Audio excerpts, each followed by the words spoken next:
வணக்கம். தமிழன் செய்திகள். நெல்லை அருகே ஓட்டுநரின் கட்டுப்பாட்டை இழந்த மினி லாரி கவிழ்ந்த விபத்தில் 2 பேர் பரிதாபமாக உயிரிழந்தனர். கன்னியாகுமரியிலிருந்து நெல்லை நோக்கி சொகுசு கார் ஒன்று காவல் கிணறு அருகே இஸ்ரோ மையம் அருகே சென்று கொண்டிருந்தது. அப்போது எதிரே வந்த மினி லாரி ஒன்று ஓட்டுநரின் கட்டுப்பாட்டை இழந்து சென்டர் மீடியனில் மோதி கார் மீது மோதியது. இதில் காரில் பயணித்த கன்னியாகுமரி மாவட்டம் அகதீஸ்வரத்தை சேர்ந்த ராஜுலால் பிரைட் என்பவரும் லாரி ஓட்டுநரும் சம்பவ இடத்திலேயே பரிதாபமாக உயிரிழந்தனர். தகவல் அறிந்த சம்பவ இடத்திற்கு சென்ற போலீசார் விபத்து குறித்து விசாரணை மேற்கொண்டு வருகின்றனர். இந்த விபத்து காரணமாக அப்பகுதியில் போக்குவரத்து கடுமையாக பாதிக்கப்பட்டது. கிருஷ்ணகிரி அரசு தொழில்நுட்ப கல்லூரி முன்னாள் மாணவ மாணவிகள் சார்பில் முன்னாள் ஜனாதிபதி டாக்டர் அப்துல் கலாம் நினைவாக சந்திராயன் 3 ராக்கெட் மாடல் அமைக்கப்பட்டது. கிருஷ்ணகிரி அரசு தொழில்நுட்ப கல்லூரிகள் படித்த முன்னாள் மாணவ மாணவிகள் மட்டுமின்றி இந்நாள் மாணவ மாணவிகள் சார்பில் முன்னாள் ஜனாதிபதி டாக்டர் அப்துல் கலாம் அவர்களின் நினைவாக 15 அடி உயரத்திற்கு சந்திராயன் ராக்கெட் மாடல் அமைக்கும் பணிகள் கடந்த 3 மாதங்களுக்கு மேலாக நடைபெற்று வந்தது. இந்த பணிகள் முழுமையாக முடிவுற்றதால் இதன் திறப்பு விழா கல்லூரி வளாகத்தில் நடைபெற்றது. கல்லூரியின் முதல்வர் சாரதா தலைமையில் நடைபெற்ற இந்த விழாவில் அப்துல் கலாமின் சாதனைகள் போற்றிடும் விதமாக அவரின் நினைவாக அமைக்கப்பட்ட சந்திராயன் 3 ராக்கெட் மாடலை பொதுமக்கள் பார்வைக்காக காட்சிப்படுத்தப்பட்டது. இதனை ஏராளமான பொதுமக்கள் கண்டு களித்தனர். பல்லடம் அருகே சக்தி மாரியம்மன் கோவில் அஷ்டபந்தன கும்பாபிஷேக விழா வெகு விமர்சையாக நடைபெற்றது. திருப்பூர் மாவட்டம் பல்லடம் அருகே உள்ள பொன்னகர் பகுதியில் பிரசித்தி பெற்ற சக்தி மாரியம்மன் கோவில் உள்ளது. இந்த கோவிலின் புனரமைப்பு பணிகள் கடந்த சில தினங்களாக நடைபெற்று வந்த நிலையில் பணிகள் நிறைவடைந்த நிலையில் இன்று கும்பாபிஷேகம் நடைபெற்றது. இதனை முன்னிட்டு காலை 5 மணிக்கு மங்கள இசை முழங்க யாக பூஜைகள் நடைபெற்றன. அதனைத் தொடர்ந்து சிவாச்சாரியர்கள் வேத மந்திரங்கள் முழங்க பூஜிக்கப்பட்ட நீர் கலசங்களில் ஊற்றப்பட்டது. இதில் திரளான பக்தர்கள் கலந்து கொண்டு சுவாமி தரிசனம் செய்தனர். தேனி மாவட்டம் லோயர கேம்பில் அமைந்துள்ள பெரியார் நீர்மின் நிலையத்தில் இன்று முதல் மின் உற்பத்தி துவங்கியது. முல்லை பெரியாற்றில் இருந்து வரும் தண்ணீரை கொண்டு மின் உற்பத்தி செய்ய திட்டமிட்டு நீர்மின் நிலையம் அமைக்கப்பட்டது. 4 ராட்சச குழாய்கள் அமைத்து இக்குழாய்களில் இருந்து வரும் தண்ணீரை கொண்டு 35 மெகாவாட் மின் உற்பத்தி செய்யக்கூடிய 4 ஜெனரேட்டர்கள் அமைக்கப்பட்டது. கடந்த 2010ஆம் ஆண்டு முதல் 35 மெகாவாட் மின் உற்பத்தி செய்யும் ஜெனரேட்டர்களை மாற்றி 42 மெகாவாட் மின் உற்பத்தி செய்யும் புதிய ஜெனரேட்டர்களை 2 ஆண்டுகளுக்கு ஒன்றாக மாற்ற திட்டமிட்டது. தற்பொழுது 4 ஜெனரேட்டர்களும் 42 மெகாவாட் மின் உற்பத்தி திறன் கொண்டதாக புதிதாக மாற்றி அமைக்கப்பட்டுள்ளது. இதனை அடுத்து மின் உற்பத்தி செய்யும் பணி இன்று முதல் தொடங்கியது. இதனால் விவசாயிகள் மகிழ்ச்சி அடைந்துள்ளனர். தமிழக பகுதியில் இருந்து கேரளாவுக்கு கடத்தப்படும் ரேஷன் அரிசி கடத்தலை தடுக்க 2 மாநில அதிகாரிகள் ஆலோசனை கூட்டம் நடைபெற்றது. தேனி மாவட்டம் கம்பம் பகுதியில் இருந்து அதிகப்படியான ரேஷன் கடைகளில் வழங்கப்படும் இலவச அரிசிகள் கேரளாவுக்கு அதிகப்படியாக கடத்தப்படுகிறது. அதனை தடுப்பதற்காக 2 மாநில அரசுகள் ஆலோசனை கூட்டம் தேனி மாவட்டம் கம்பம் நகர மன்ற அலுவலகத்தில் நடைபெற்றது. இந்த கூட்டத்தில் உணவு மற்றும் குடிமைப் பொருட்கள் கடத்த தடுப்பு மற்றும் பாதுகாப்பு பிரிவு காவல்துறையினர், பொது விநியோகத்துறை அதிகாரிகள் என 2 மாநில அதிகாரிகளும் கலந்து கொண்டனர். இந்த பேச்சுவார்த்தையில் ரேஷன் அரிசி அரிசியாகவும் மற்றும் மாவாகவும் கடத்தப்படுவதே அதிகப்படியான அதிகாரிகளை பணியில் அமர்த்தி தடுக்கப்பட வேண்டும் என ஆலோசனை கூட்டத்தில் முடிவு செய்யப்பட்டது. தமிழ்நாடு அரசு யோகா மற்றும் இயற்கை மருத்துவக் கல்லூரியின் முதல்வர் டிப்ளமோ மட்டுமே படித்துள்ளதாக தமிழ்நாடு பட்டயம் பெற்ற யோகா ஆசிரியர்கள் சங்கத்தினர் குற்றம் சாட்டியுள்ளனர். சென்னை சேப்பாக்கத்தில் உள்ள பத்திரிகையாளர் மன்றத்தில் செய்தியாளர்களை சந்தித்த தமிழ்நாடு பட்டயம் பெற்ற யோகா ஆசிரியர்கள் சங்கத்தின் மாநில பொதுச் செயலாளர் காசிநாதன் துரை இதனை தெரிவித்தார். மேலும் கடந்த 1 வருடத்திற்கு மேல் யோகா ஆசிரியர் ஒவ்வொருவருக்கும் 1.5 லட்சம் ரூபாய் வரை நிலுவைத் தொகை உள்ளதாகவும் அவர் புகார் தெரிவித்துள்ளார்.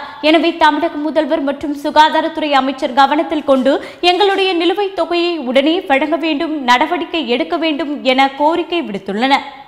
இந்தியன் ஓவர்சீஸ் வங்கி நடப்பாண்டில் 1 லட்சம் இயற்கை விவசாயிகளை ஊக்கமளிக்க அமுல் உள்ளிட்ட நிறுவனங்களுடன் புரிந்துணர்வு ஒப்பந்தம் கையெழுத்திடப்பட்டது. இந்தியாவின் மாபெரும் பால் பொருட்கள் மற்றும் கூட்டுறவு நிறுவனமான அமுல் மற்றும் ரிச் பிளஸ் அமுல் நிறுவனம் இந்தியன் ஓவர்சீஸ் வங்கியுடன் முத்தரப்பு புரிந்துணர்வு ஒப்பந்தம் இன்று கையெழுத்தானது. இந்தியன் ஓவர்சீஸ் வங்கியின் நிர்வாக இயக்குனர் மற்றும் முதன்மை செயல் அதிகாரி அஜய்குமார் ஸ்ரீவஸ்தா முன்னிலைகள், இந்தியன் ஓவர்சீஸ் வங்கியின் பொது மேலாளர் விஜயா உள்ளிட்டோர் இந்த புரிந்துணர்வு ஒப்பந்தத்தில் முறையாக கையெழுத்திட்டனர். ஒரு பெரிய பொதுத்துறை வங்கிக்கும் இயற்கை வேளாண்மை தலைவர்களுக்கும் இடையே ஆன முதல் முறையாக செய்யப்படும் இந்த புரிந்துணர்வு இந்தியா முழுவதும் உள்ள விவசாயிகளுக்கு, குறிப்பாக இயற்கை வேளாண்மை சீராக வளர்ந்து வரும் தமிழ்நாட்டில் மாற்றத்துடன் கூடிய வளர்ச்சியை கொண்டு வருவதை நோக்கமாக கொண்டுள்ளது. பள்ளி கல்லூரிகளுக்கு அருகில் தடை செய்யப்பட்ட புகையிலை பொருட்கள் விற்பனை செய்யப்பட்டால் கடும் நடவடிக்கை எடுக்கப்படும் என கோவை மாவட்ட ஆட்சித்தலைவர் எச்சரித்துள்ளார். உலக புகையிலை ஒழிப்பு தினத்தை முன்னிட்டு கோவை மாவட்ட சுகாதாரத்துறை மற்றும் புகையிலை கட்டுப்பாட்டு மையம் சார்பில் ரேஸ்கோஸ் பகுதியில் இருசக்கர வாகன விழிப்புணர்வு பேரணி நடைபெற்றது. இதனை மாவட்ட ஆட்சியர் பவன்குமார் துவங்கி வைத்தார். அதில் கலந்து கொண்டார். இந்த பேரணியில் 100க்கும் மேற்பட்டவர்கள் கலந்து கொண்டு புகையிலை ஒழிப்பை வலியுறுத்தும் வண்ணம் பதாகைகளை ஏந்தி விழிப்புணர்வு ஏற்படுத்தினர். பின்னர் செய்தியாளர்களை சந்தித்த ஆட்சியர் பவன்குமார், அரசு துறை அதிகாரிகள், காவல்துறையினர், உணவு பாதுகாப்புத்துறை அதிகாரிகளால் தொடர்ச்சியான சோதனைகள் பள்ளி கல்லூரிகளுக்கு அருகில் மேற்கொண்டு வருவதால் சில இடங்களில் தடை செய்யப்பட்ட புகையிலை பொருட்கள் பறிமுதல் செய்யப்பட்டதாகவும் தெரிவித்தார்.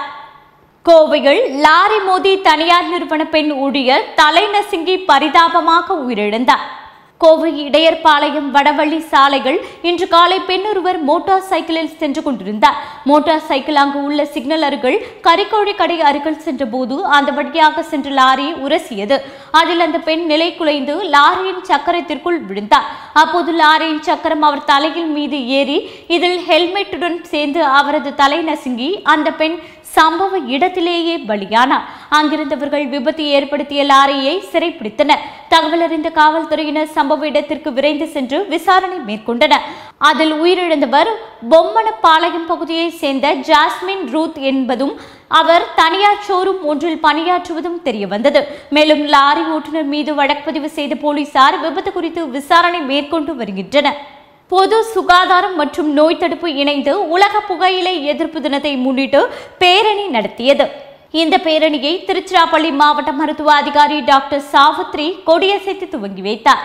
இந்த பேரணியில் பொது சுகாதாரம் மற்றும் நோய் தடுப்பு மருத்துவத்துறை, தேசிய சுகாதாரத்துறை, தமிழ்நாடு உணவு பாதுகாப்பு மற்றும் மருந்து நிர்வாகத்துறை, செவிலியர்கள் மற்றும் மருத்துவ அதிகாரிகள் என ஏராளமானோர் கலந்து கொண்டனர்.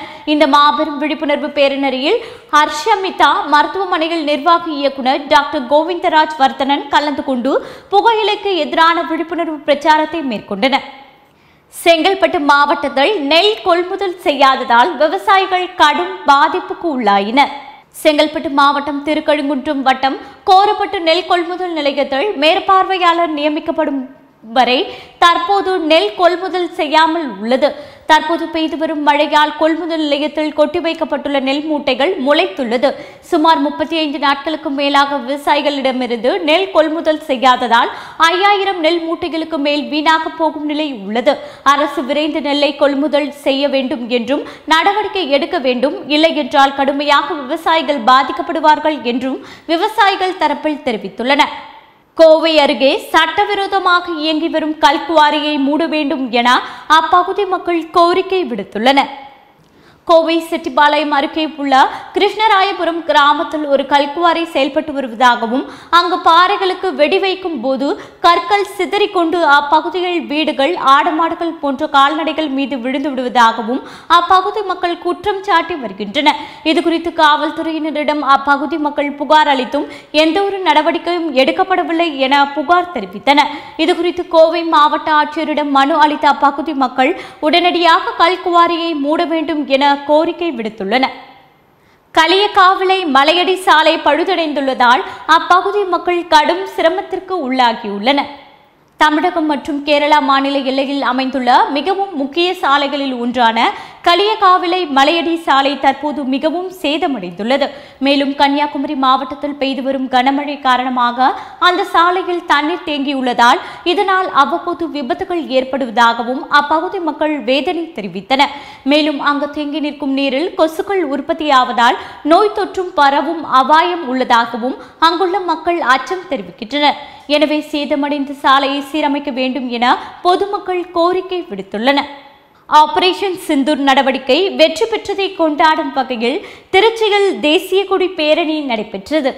திருச்சிராப்பள்ளி மாவட்டம் ஸ்ரீரங்கம் சட்டமன்ற தொகுதியில் ஸ்ரீரங்கம் நகரில் இந்த பேரணி நடைபெற்றது.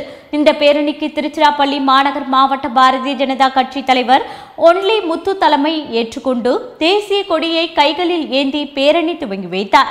ஸ்ரீரங்கம் தேவி தியேட்டர் சாலை, காந்தி சாலை, ரங்கநகர் வழியாக ஸ்ரீரங்கம் பேருந்து நிலையத்தை அடைந்தது. ராஜகோபுரம் அருகே உள்ள காந்தி சிலைக்கு பாஜகவினர் மாலை அணிவிக்க முயற்சி செய்தபொழுது காவல்துறையினருக்கும் பாஜக நிர்வாகிகளுக்கும் இடையே தள்ளுமுள்ளு ஏற்பட்டது. இதனால் அந்த பகுதியில் சிறிது நேரம் பரபரப்பு காணப்பட்டது. இனாட்டா ஃபவுண்டேஷன் சார்பில் ஆதிக்கலைகள் பயிற்சி நடைபெற்றது. செங்கல்பட்டு மாவட்டம் திருக்கழுகுன்றம் ஒன்றியம் ஓரத்தூரில் அமைந்துள்ள இருதய நிகேதன் மையத்தில் இனாட்டா ஃபவுண்டேஷன் சார்பில் வளரிளம் பெண்களுக்கான பாலியல் இனப்பெருக்க சுகாதாரம் மற்றும் உரிமைகள் குறித்து பயிற்சி நடைபெற்றது. இதில் செங்கல்பட்டு, வல்லம், கொல்லமேடு, பழவேலி மற்றும் மக்கள் ஊக்க வளர்ச்சி அறக்கட்டளை, காஞ்சிபுரம் மாவட்டம் உத்திரமேரூர் ஒன்றியம், ரெட்டமங்கலம் ஆகிய பகுதிகளில் இருந்து வளரிளம் பெண்கள் 35 பேர் பங்கேற்றனர். இதில் வளரிளம் பெண்களுக்கான உரிமைகள், பாலியல் இனப்பெருக்க ஆரோக்கியம் குறித்து பயிற்சி அளிக்கப்பட்டது. தூத்துக்குடியில் டயாலிசிஸ் நோயாளிகளுக்கு புரத சிற்றுண்டி வழங்கும் திட்டத்தை அமைச்சர் கீதா ஜீவன் துவங்கி வைத்தார். தூத்துக்குடி அரசு மருத்துவமனைகளில் தினமும் டயாலிசிஸ் சிகிச்சை பெற நோயாளிகள் பலர் வந்து செல்கிறார்கள். அவர்களுக்கு புரத சிற்றுண்டிகள் வழங்க முதலமைச்சர் ஸ்டாலின் உத்தரவிட்டுள்ளார்.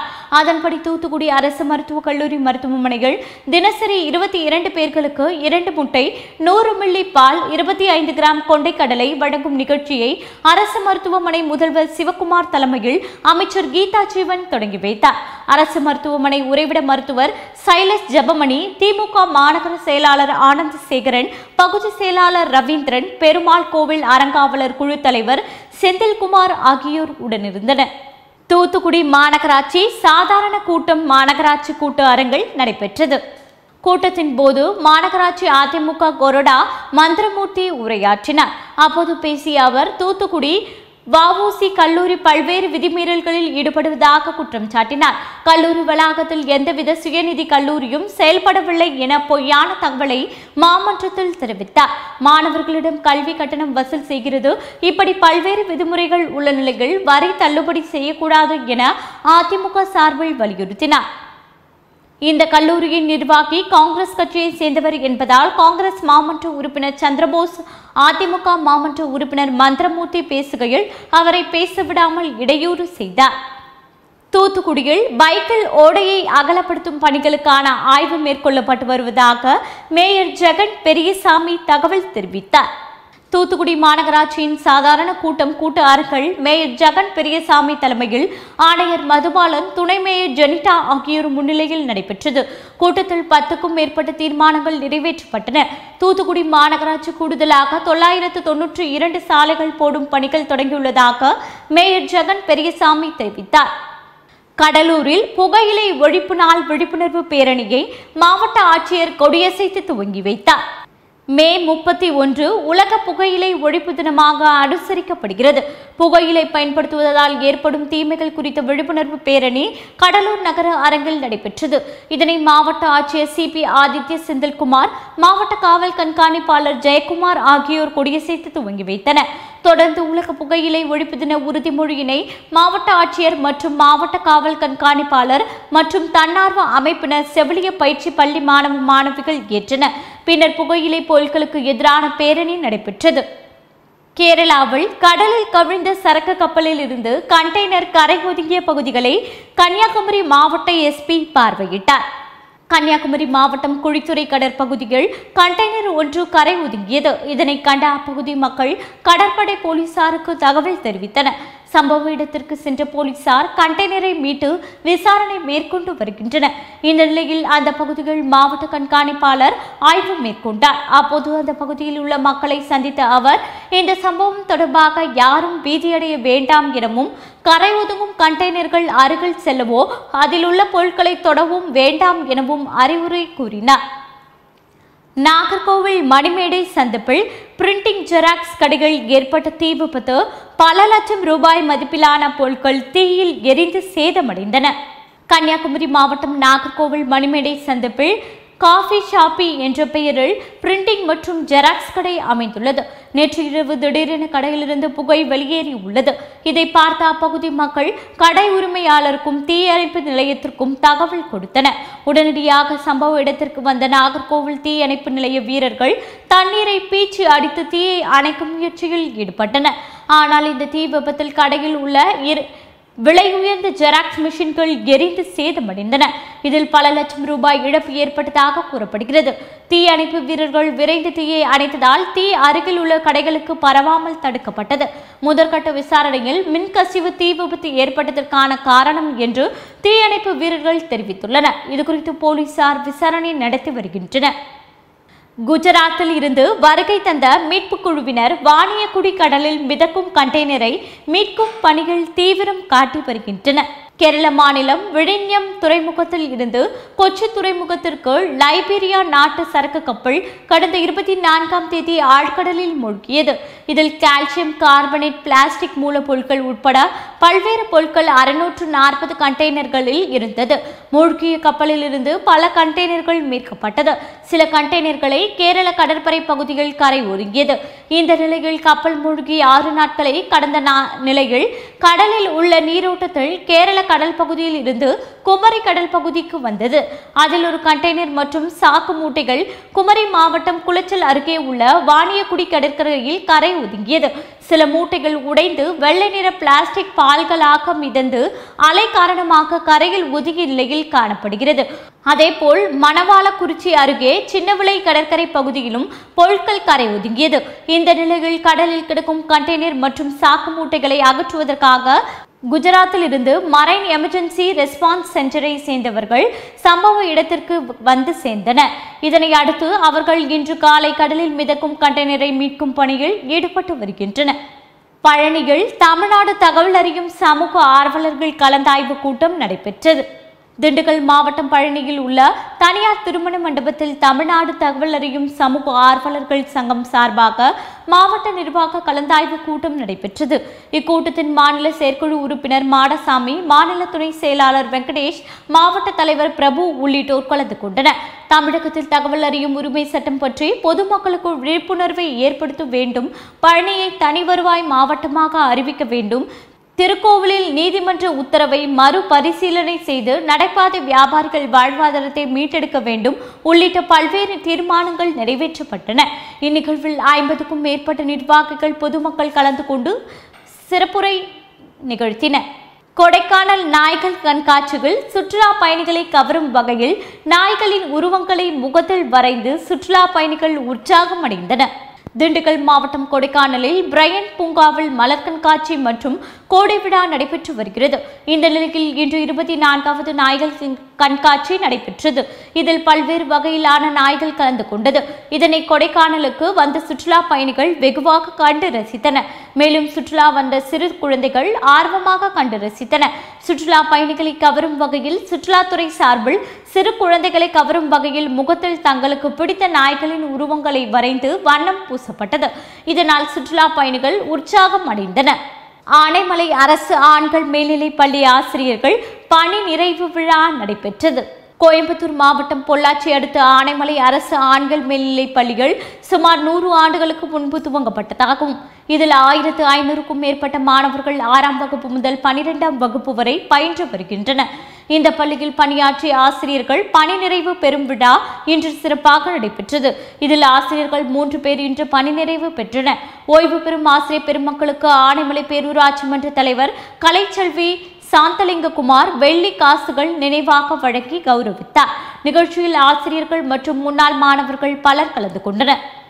பம்பல் தெற்கு பகுதி கழக திமுக சார்பில் பொது உறுப்பினர் கூட்டம் நடைபெற்றது. சென்னை பல்லாவரம் அடுத்த பம்பல் தெற்கு பகுதி கழக திமுக சார்பில் பொது உறுப்பினர் கூட்டம் மண்டல குழு தலைவரும் தெற்கு பகுதி செயலாளருமான வே கருணாநிதி தலைமையில் நடைபெற்றது. கூட்டத்திற்கு சிறப்பு அழைப்பாளராக பல்லாவரம் தொகுதி சட்டமன்ற உறுப்பினர் இ கருணாநிதி கலந்து கொண்டார். முன்னாள் முதலமைச்சர் கருணாநிதியின் பிறந்தநாள் விழா 3ஆம் தேதி நடைபெற உள்ள நிலையில் இதுகுறித்த ஏற்பாடுகள் குறித்து ஆலோசிக்கப்பட்டது. மேலும் அடுத்த ஆண்டு நடைபெற உள்ள சட்டமன்ற தேர்தலில் பணியாற்றுவது குறித்தும் நிர்வாகிகளுக்கு எடுத்துரைக்கப்பட்டது. இதில் திமுகவினர் ஏராளமானோர் கலந்து கொண்டனர். காரைக்குடி அருகே நடந்து சென்ற பெண்ணிடம் 2 லட்சம் ரூபாய் வழிப்பறி செய்த 2 பேரை போலீசார் கைது செய்தனர்.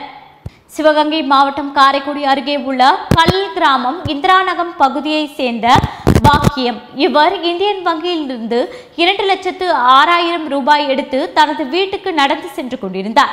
அப்போது பாக்கியத்தை பின்தொடர்ந்து வந்த மாஸ்க் அணிந்த மர்ம நபர்கள் 2 பேர் அவரது கையில் இருந்த பணத்தை பறித்து சென்றனர்.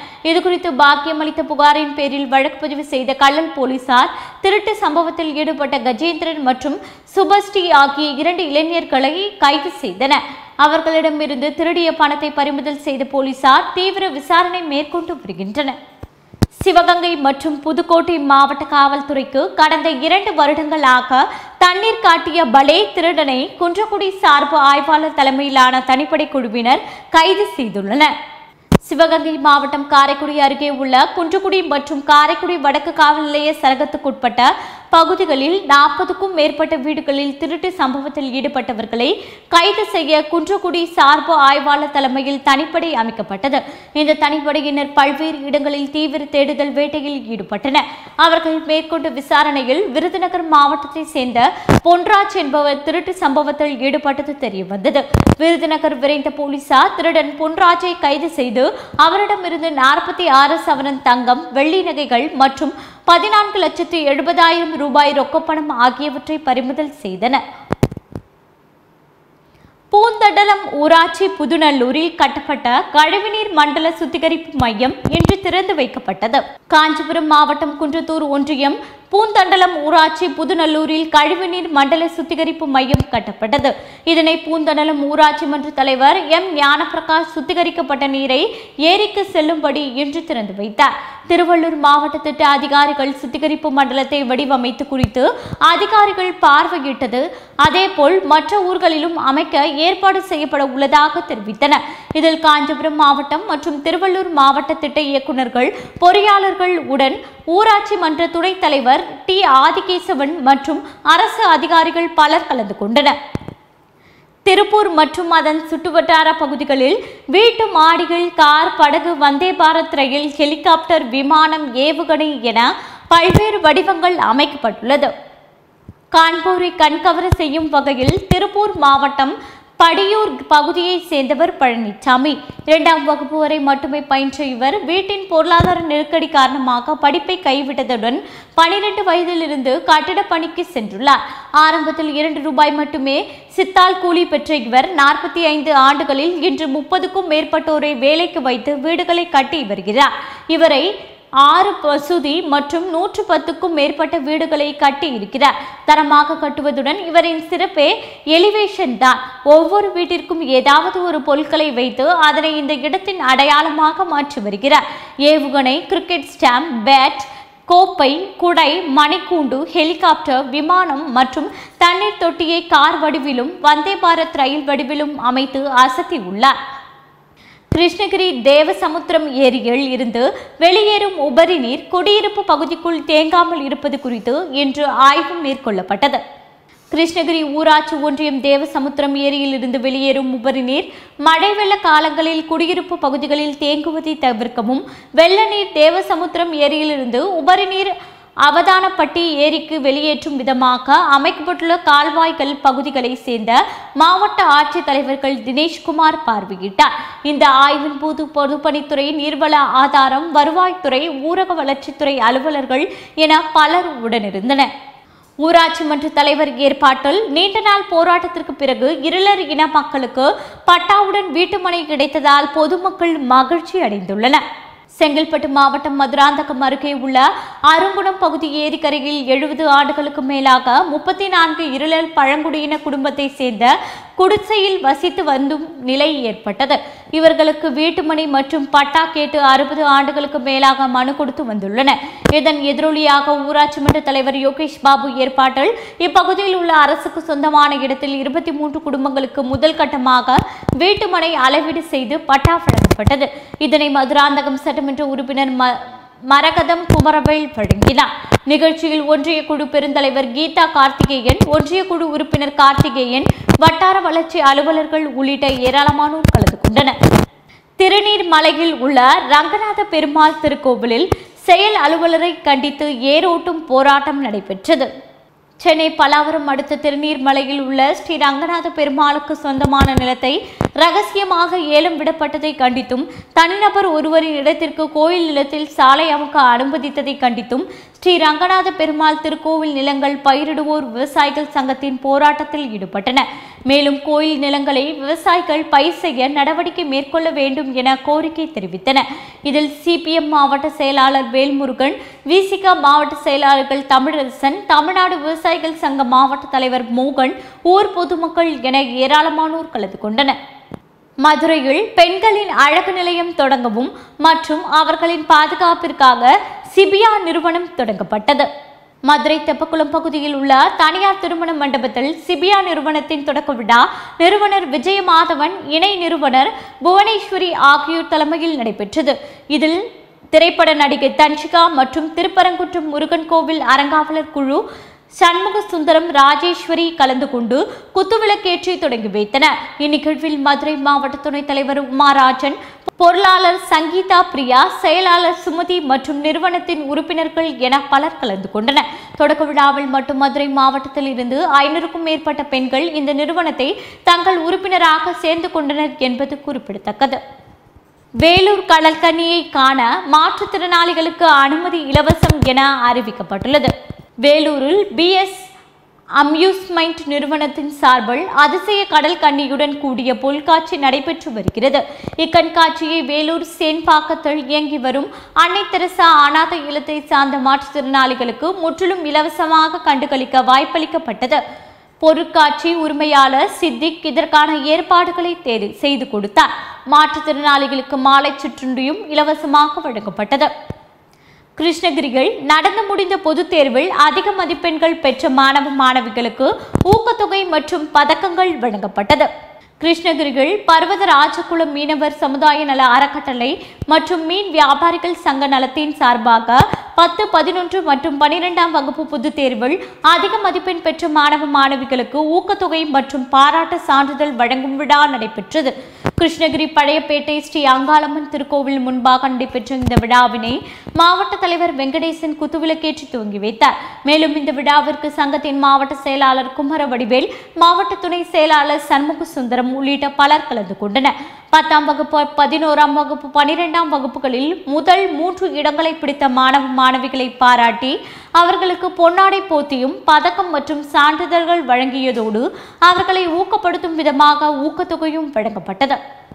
வாலாஜாபாத் மேற்கு ஒன்றியத்தில் முன்னாள் அமைச்சரும் அதிமுக மாவட்ட கழக செயலாளருமான சோமசுந்தரம் தண்ணீர் பந்தலை பொதுமக்கள் பயன்பாட்டிற்கு திறந்து வைத்தார். காஞ்சிபுரம் மாவட்டம் கழகம், வாலாஜாபாத் மேற்கு ஒன்றியம், புதுப்பாக்கம் ஊராட்சி கழகம் சார்பில் ஊராட்சி மன்ற தலைவர் மஞ்சுளா பரணி, ஒன்றிய அம்மா பேரவை துணைத் தலைவர் பரணி ஆகியோர் ஏற்பாட்டில் புதுப்பாக்கம் பகுதிகள் மாவட்ட கழக செயலாளரும் முன்னாள் அமைச்சருமான வி சோமசுந்தரம் தண்ணீர் பந்தலை திறந்து வைத்தார். பின்னர் பொதுமக்களுக்கு இளநீர், தர்பூசணி, மோர், திராட்சை உள்ளிட்டவைகளை வழங்கினார். இதில் அதிமுக உறுப்பினர்கள் ஏராளமானோர் கலந்து கொண்டனர். கொரோனா பரவல் அதிகரித்துள்ளதை அடுத்து முன்னெச்சரிக்கை நடவடிக்கைகள் பலப்படுத்தப்பட்டுள்ளன. இந்தியாவில் கேரளா, கர்நாடகா, குஜராத் உள்ளிட்ட பல்வேறு மாநிலங்களில் கொரோனா பரவல் தற்போது அதிகரித்து வருகிறது. தமிழகத்திலும் கொரோனா பரவல் கணிசமாக உயர்ந்த வண்ணம் உள்ளது. இந்த நிலையில் கொரோனா பரவல் காரணமாக பொது இடங்களில் முகக்கவசம் அணிய வேண்டும் என தமிழக பொது சுகாதாரத்துறை தெரிவித்துள்ளது. இதுகுறித்து பொது சுகாதாரத்துறையினர் அனைத்து மாவட்ட சுகாதார அலுவலர்களுக்கு சுற்றறிக்கை அனுப்பியுள்ளனர். அதில் மாவட்ட சுகாதார அலுவலர் தேவையான முன்னெச்சரிக்கைகளில் ஈடுபட்டு கண்காணிப்பை தீவிரப்படுத்த வேண்டும் என தெரிவிக்கப்பட்டுள்ளது. இந்நிலையில் கோவை அரசு மருத்துவமனைக்கு வரும் நோயாளிகள் மற்றும் உறவினர்கள் நோய் பரவலை தடுக்கும் விதமாக கட்டாய முகக்கவசம் இருந்தால் மட்டுமே அனுமதி என்று அங்கு காவல் பணியில் பணியாற்றி வரும் காவலர்கள் ஒலிபெருக்கி மூலம் அறிவித்து வருகின்றனர். மேலும் மாஸ்க் அணியாமல் வரும் நபர்களுக்கு அனுமதிக்காமல் திருப்பி அனுப்பிவிடப்படுகின்றன. இத்துடன் செய்திகள் நிறைவடைகின்றன. மீண்டும் செய்திகள் 8:30 மணிக்கு. தொடர்ந்து பல்வேறு நிகழ்ச்சிகளை காண இணைந்திருங்கள் தமிழன் தொலைக்காட்சியுடன். வணக்கம்.